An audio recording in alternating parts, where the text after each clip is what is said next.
आदिकाल की बात है, जब धरती पर देव दानव और सिद्ध शक्तियां खुलकर विचरण करती थी।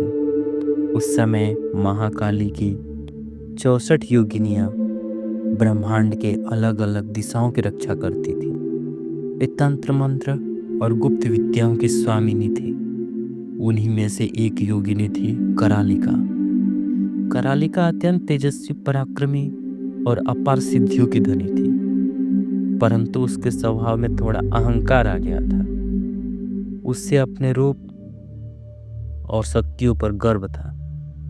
एक दिन वह पृथ्वी पर विचरण कर रही थी। घने वन में उसे एक साधारण सा वानर दिखा, जो अत्यंत पवित्र और भोला था।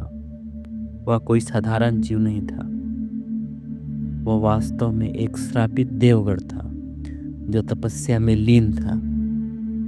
करालिका ने अपनी शक्ति का प्रदर्शन करने के लिए उस तपस्वी वानर को भ्रमित किया। उसने माया रची, उसे अपने प्रभाव में लेकर उसका तप भंग कर दिया। जैसे ही वह कर्म पूर्ण हुआ, आकाश में भयंकर गर्जना हुई। स्वयं महाकाली प्रकट हुई। काली माता की आंखों में अग्नि जल रही थी। उन्होंने कहा, हे करालिका, तूने अपनी शक्ति का दुरुपयोग किया है, तपस्वी का अपमान किया है, इसीलिए मैं तुझे श्राप देती हूँ। तू अपने दिव्य रूप से वंचित होकर पृथ्वी पर भटकेगी, जब तक कि अपने कर्म का प्रायश्चित न कर ले। क्षण भर में करालिका का तेज नष्ट हो गया। वह एक भयानक काले धुएं से घिरी छाया बन गई। उसके चारों ओर भ्रम, अंधकार और पीड़ा थी।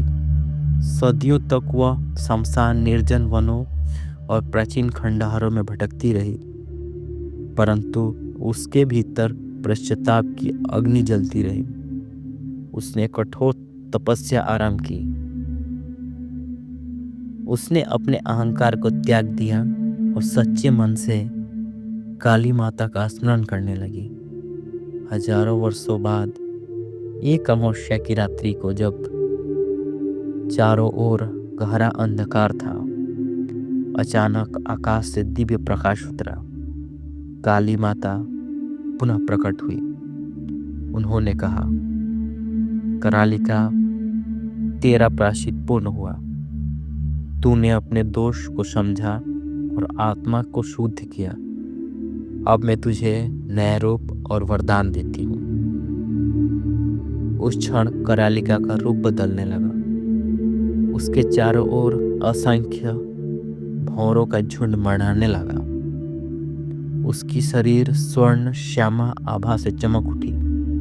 उसकी आंखों में अब अहंकार की नहीं, बल्कि गूढ़ ज्ञान की ज्योति थी।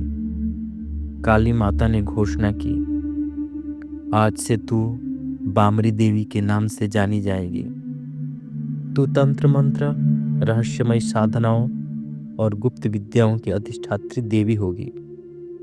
जो साधक सच्चे मन से तेरा स्मरण करेंगे, उन्हें तू अदृश्य शक्तियों का ज्ञान देगी, परंतु जो शक्ति का दुरुपयोग करेंगे, उनके लिए तू स्वयं काल बनकर प्रकट होगी।